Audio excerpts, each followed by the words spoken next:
এটা কোন রাজ্য বাবা? ন্যাকামোদিকে আর বাঁচি নে। রাজপ্রাসাদের ভেতরে চলে এসে রাজ্যের নাম জিজ্ঞেস করছে যত সব। এত কথা বলবার দরকার নেই তো, ওকে রাজ্যের নামটা বলে দিলেই তো হয়। শোনো সাধু বাবা, এই রাজ্যের নাম রূপনগর, আর আমাদের মহারাজের নাম রূপসেন। রূপসেনের রাজ্য এটা। তাই তো ভাবছি, এত চেনা চেনা লাগছে কেন। তা আমাকে ভেতরে যেতে দেবে? তোমাদের মহারাজের সাথে একটু দেখা করব। মহারাজের সাথে তো এখন দেখা করতে পারবেন না, তিনি রাজসভায় আছেন। বেশ, আমি না হয় অপেক্ষা করব। অপেক্ষা করে লাভ নেই। এরপর মহারাজ বিশ্রামের জন্য অন্দরমহলে যাবেন। তখন তিনি তার 3 কন্যাকে নিয়ে ব্যস্ত থাকবেন। আমার কোনো তাড়া নেই বাবা। তোমাদের যখন মন চায় তখন মহারাজের কাছে নিয়ে যেও। এ সাধুটা দেখছি নাচরবান্দা, সেই কবে থেকে মহারাজের জন্য অপেক্ষা করে বসেই আছে, কোনো কথাতেই তো কোনো কাজ হচ্ছে না। আমার মনে হয় না মহারাজের সাথে দেখা না করে বেটা এখান থেকে বিদে হবে। তার চেয়ে চল বরং ওকে মহারাজের কাছে নিয়েই যাই। তাই ভালো। আজকে হোক বা কালকে হোক মহারাজের চোখে তো পড়বেই। তখন হয়তো সাধুকে অপেক্ষা করিয়ে রাখার জন্য আমাদেরকে শাস্তি পেতে হতে পারে। সাধু বাবা, আরে ও সাধু বাবা, আমাদের কথা শুনতে পাচ্ছ?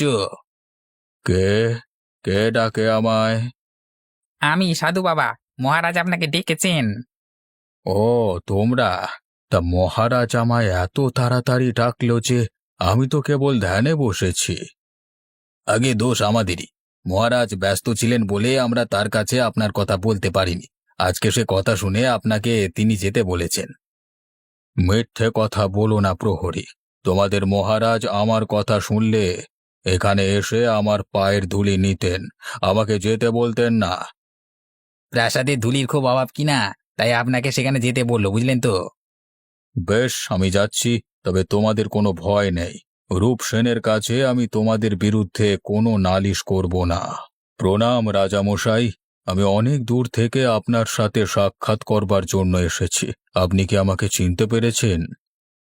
চিনব না মানে? আপনি সেই জটাধারী সাধু যার আশীর্বাদে আমি 3 কন্যার জনক হয়েছি। ঠিক বলেছেন মহারাজ, আমি সেই সাধু। আজ কদিন হলো আপনার কথা খুব মনে পড়ছে, তাই খুঁজতে খুঁজতে আপনার প্রাসাদে হাজির হলাম।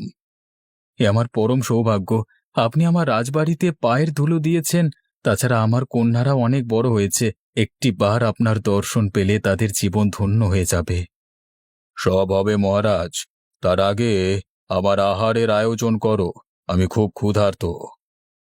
হ্যাঁ হ্যাঁ, আমি এক্ষুনি আপনার রাজভোজের বন্দোবস্ত করছি। আপনি ততক্ষণে আমার সিংহাসনে আরাম করে বসুন। না না মহারাজ, আমি সিংহাসনে বসতে পারবো না। আমি এখানেই আসন পেতে বসলাম।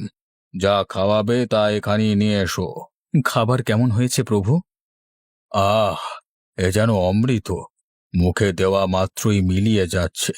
কে রেঁধেছে এমন খাবার? আগে আগে আমার 3 কন্যা, মায়াবতী, লীলাবতী ও কঙ্কাবতী। তোমার কন্যাদের হাতে জাদু আছে। আশীর্বাদ করি ওরা সুখী হোক। আপনার আশীর্বাদে আমার কন্যারা চিরসুখী হবে বাবা। অনেক তো খেলাম, এবার একটু বিশ্রামের স্থান দাও পুত্র। হ্যাঁ হ্যাঁ, আমি এক্ষুনি আপনার জন্য সুখ আসনের ব্যবস্থা করছি। এগে আছিস? আমার অতিথিশালার দুয়ার খুলে দেখুনি। এটাই আপনার বিশ্রাম কক্ষ, আর এই আপনার বিছানা। এবার আপনি একটু ঘুমিয়ে নিন বাবা। হ্যাঁ, ঘুমাবো তো বটেই। তবে আমায় 3 দিনের আগে ডাকবি না। 3 দিন পর সূর্য উঠবার সময় আমাকে ডেকে দিবি, তখন আমি বেরুব। ঠিক আছে বাবা, আপনি নিশ্চিন্তে ঘুমান। এখানে কোনো ক্রমেই আপনার নিদ্রায় ব্যাঘাত ঘটবে না। সাধু বাবা বলেছিলেন 3 দিন পর তাকে ডেকে তুলতে। আজকে প্রাতেই তার ঘুমানোর 3 দিন পূর্ণ হয়েছে। যাই, এক্ষুনি সাধু বাবাকে ডেকে তুলি। সাধু বাবা, সাধু বাবা, আপনার ঘুমানোর 3 দিন যে পূর্ণ হলো। এবার উঠুন, চোখ মেলে দেখুন, ভোরের আলো ফুটতে শুরু করেছে। কে? কে ডাকে আমায়? আমি সাধু বাবা, আমি রূপসেন। ও তুমি? তা 3 দিন পূর্ণ হয়ে গেছে বুঝি? আজ্ঞে বাবা, 3 দিন আজকেই পূর্ণ হলো। তবে আপনি চাইলে না, আমি আর বিশ্রাম চাই না। শরীরকে যত প্রশ্রয় দেবে সে ততই আরাম খুঁজবে। আমি এখন বেরুব মহারাজ। তবে যাওয়ার আগে যদি তোমায় কিছু দিয়ে যেতে পারতাম। বাবা, আপনার আশীর্বাদে আমার 3টি কন্যা সন্তান হয়েছে। আপনি যদি কিছু দিতে চান তবে তাদের দিয়ে যান। বেশ, তুমি তোমার 3 কন্যাকে ডাকো, আমি তাদের ভাগ্য বলে দিয়ে যাব। আমার কন্যারা তাদের ভবিতব্য জানতে পারবে, এ যে বড় সৌভাগ্য। ওরে, কে আছিস? এক্ষুনি রাজকুমারীদের নিয়ে আয়। এসো মা, এসো। শুনেছি তোমরা 3জনই খুব গুণবতী। এবার তোমাদের ভাগ্যের পরীক্ষা হয়ে যাক, দেখি কে কত সৌভাগ্যের অধিকারী।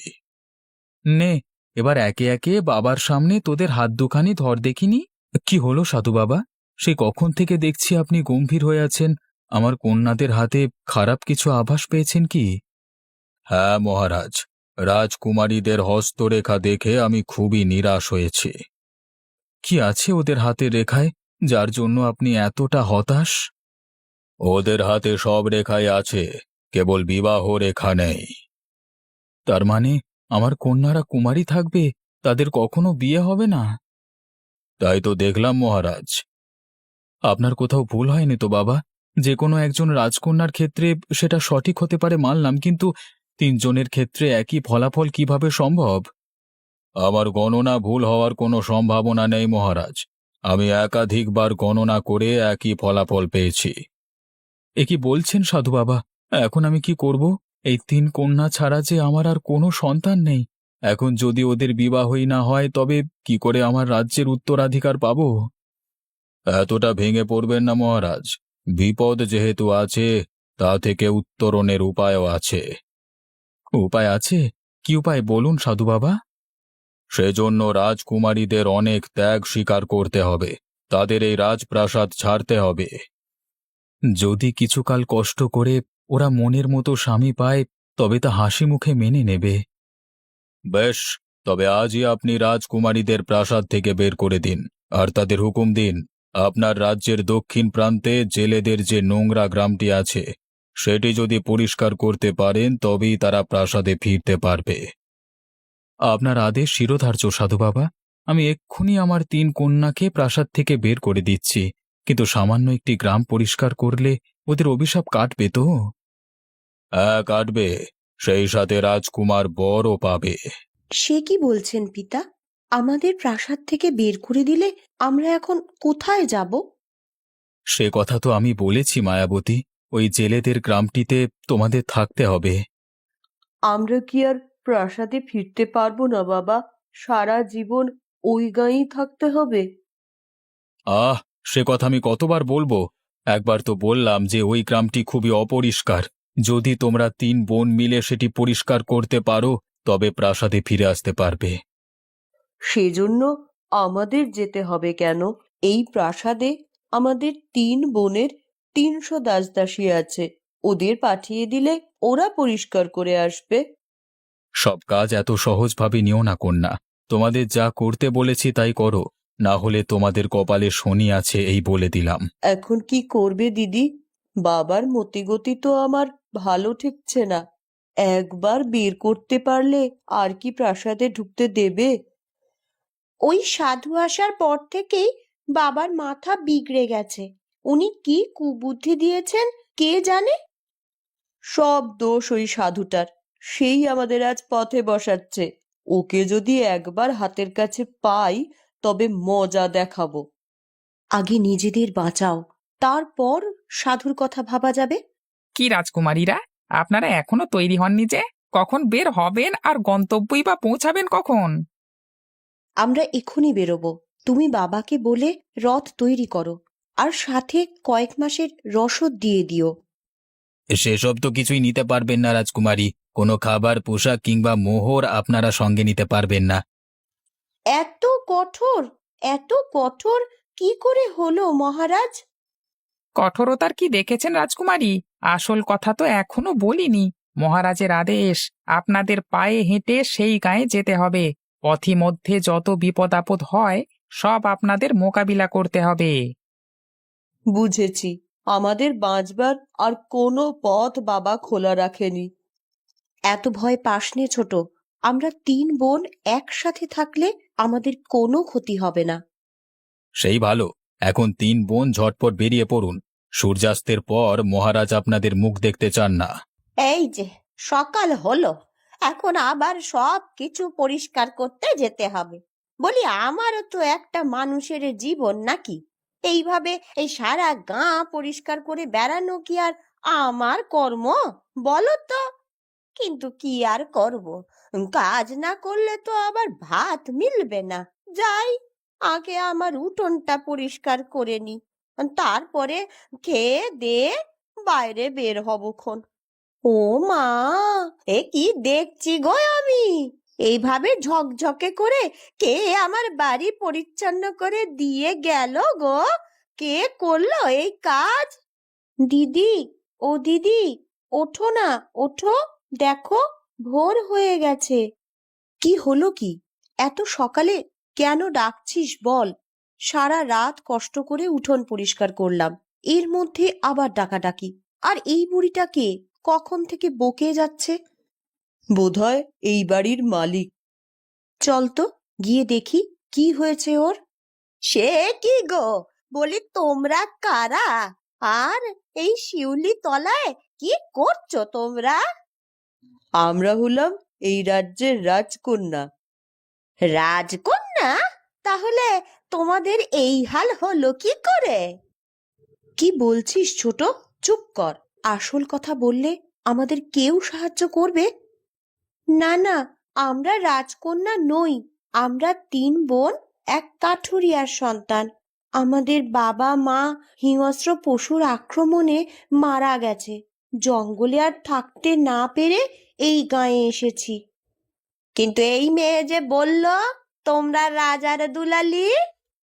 আমাদের ছোট বোনটি আকাশ কুসুম চিন্তা করতে ভালোবাসে। সারাদিন ভাবে সে রাজপ্রাসাদে আছে, তাই মুখ ফসকে বলে দিয়েছে। ও, তাই বলো। তা এই গাঁয়ে যে এসেছো, থাকবে কোথায় আর খাবে কি? সেই জায়গায় তো খুঁজছি। তো 2টি বোন নিয়ে কোথায় যাব, কি করব, কিছুই ভেবে পাচ্ছি না। আপনি কি আমাদের একটু জায়গা দেবেন? আমাদের কাজ হয়ে গেলে আমরা চলে যাব। কাজ? কিসের কাজ? তোমরা কেন এখানে এসেছো বলো তো?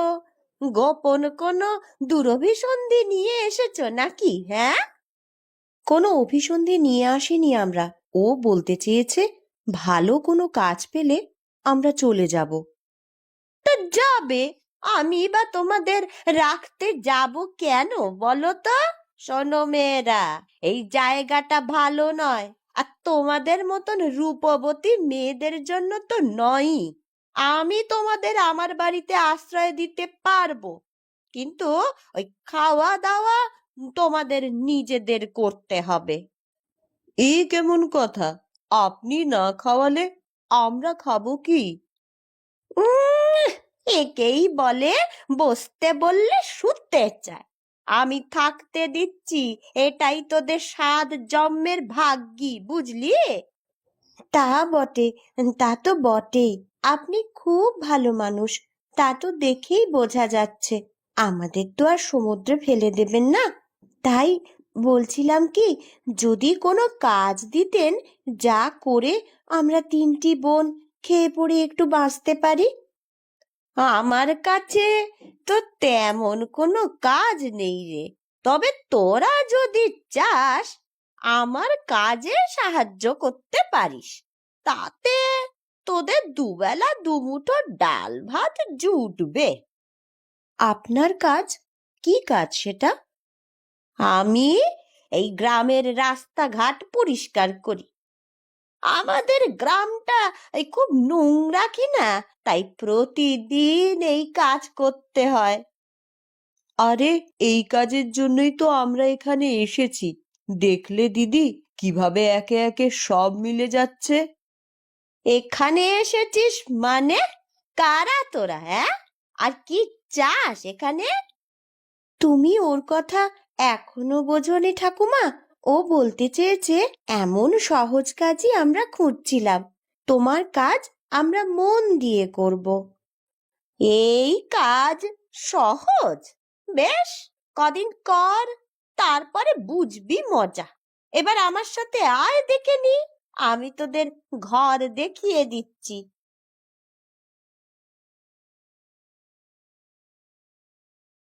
যাক, সব কিছু ভালোয় ভালোয় হয়ে গেল। এখন আর কোনো চিন্তা নেই। কি বলো দিদি?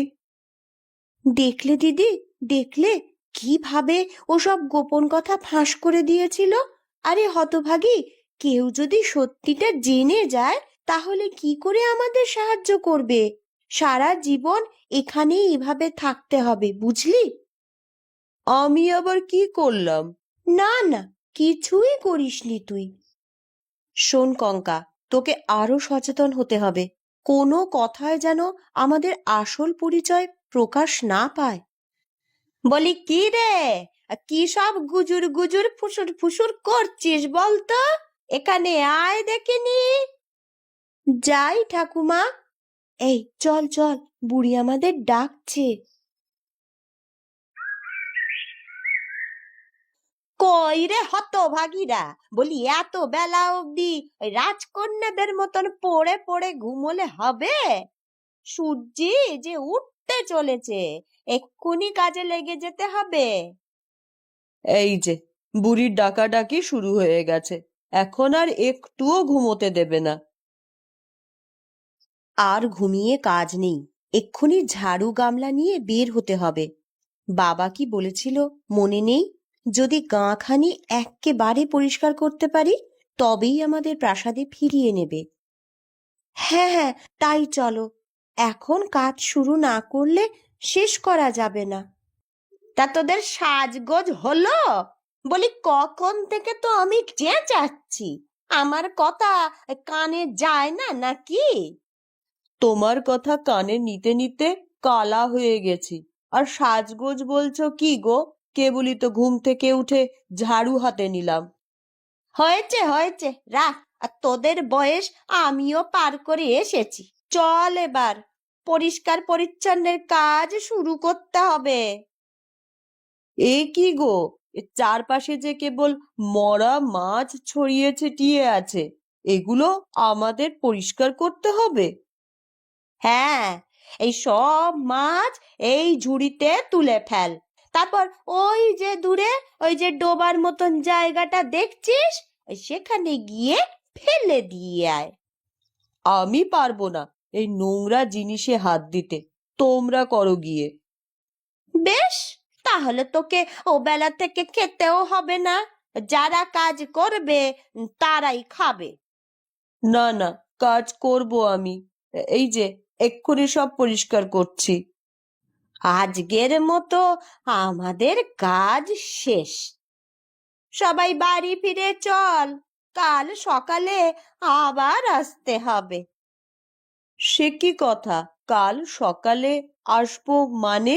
আমরা তো সবকিছু পরিষ্কার করে গেলাম, 1 মাসের মধ্যে আর পরিষ্কার করতে হবে না। ইহ, 1 মাসের মধ্যে আর পরিষ্কার করতে হবে না? এমন যদি হতো তাহলে আমায় ওই প্রতিদিন ঝাঁটা হাতে দৌড়তে হয় না। দেখবি দেখবি দেখবি, ওই কাল সকালে সব কিছু আবার আগের মতন অপরিষ্কার হয়ে যাবে রে। সে কি গো, এই এক রাতে কারা এইভাবে অপরিচ্ছন্ন করবে?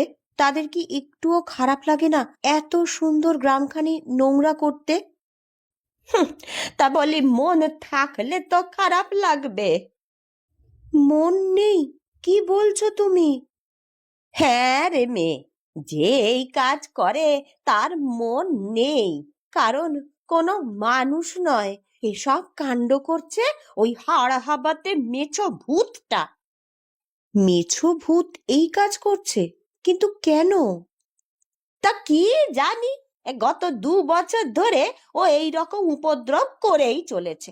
আমরা কত চেষ্টা চরিত্র করলাম, কিন্তু কিছুতেই ওকে তাড়াতে পারলাম না রে। ওই প্রতি রাতে আসে, আর তারপর নদী থেকে মাছ ধরে তা খেয়ে আর গ্রামের পথে ঘাটে ফেলে রেখে যায়। ওকে তাড়ানোর কি কোনো উপায় নেই? তাড়ানোর উপায় তো নেই, কিন্তু বন্দি করার উপায় আছে। কি উপায়? বলো বলো, আমরা ওকে বন্দি করব। সে এত সহজ নয় রে ছুরি। ওকে বন্দি করতে চাইলে দরকার মায়া দড়ি। মায়া দড়ি? কোথায় পাবো সেই দড়ি? চুল দিয়ে সেই দড়ি তৈরি করতে হয়, বুঝলি? বেশ, তাহলে কালই যাব সেই মেছো ভূতকে ধরতে। কি বলিস দিদি? আমাদের যে চুল আছে তা দিয়ে শক্ত একটা দড়ি তৈরি করা যাবে। হ্যাঁ, তুই গেলি আর সে এসে তোর হাতে ধরা দেবে এমনটা ভাবিস নে। ওকে ধরতে হলে কিছু কৌশল জানতে হবে। কি কৌশল বলো, আমরা ওকে ধরতে চাই। শোন তবে।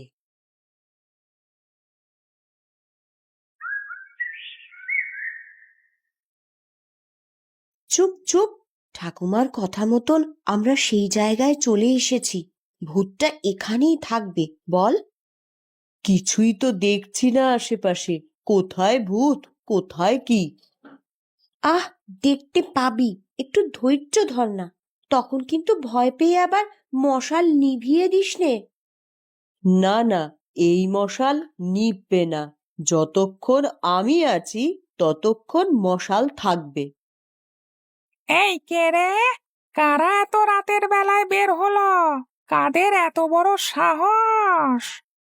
আমরা তোমার জম।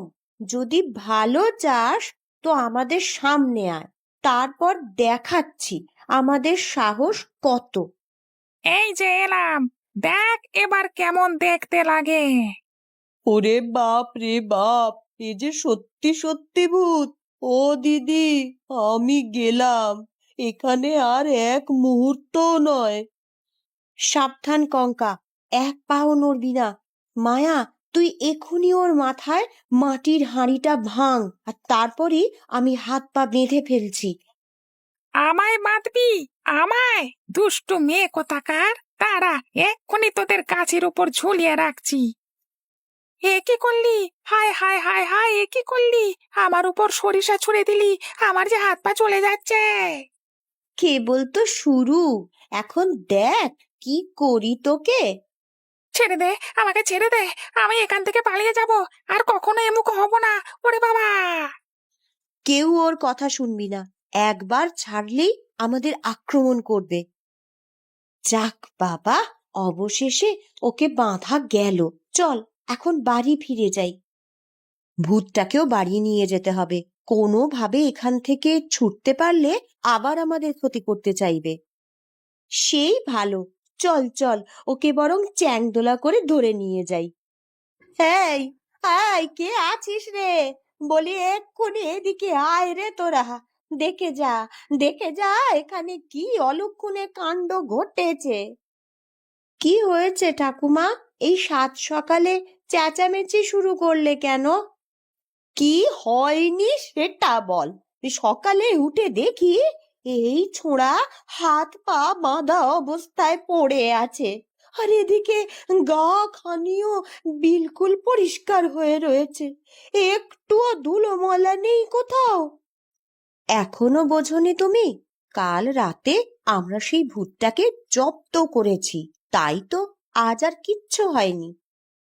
কিন্তু সেই ভূতটাকে তো বেঁধে এখানেই রেখেছিলাম, সে গেল কোথায়? আর এখানে এই যুবক কি করে এলো?